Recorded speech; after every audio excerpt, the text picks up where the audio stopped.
కమలాకాంత త్రైలోక్యం మంగళం కురు. పండుకున్న ఎంకన్నా కొంచెం లే లే లే అంటాడు.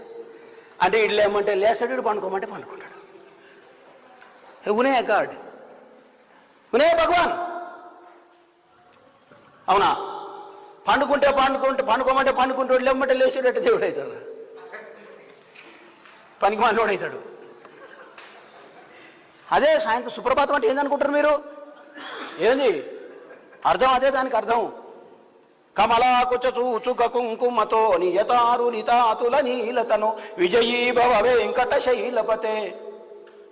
అయ్యా స్వామి, నువ్వు ఆదమనిషి నిద్రపోయి అనుకున్నావు, రాత్రి లేట్ అయిందేమో, జరలే తవ సుప్రభాతం. పొద్దుముకల మళ్ళా వండబెడతారు. పొద్దుముకల్లో తొట్టెళ్ళేస్తాడు, పొద్దుగాల లేపి కూర్చోబెడతాడు. ఏమి బామ్మడితే అరా దేవుడు అంటే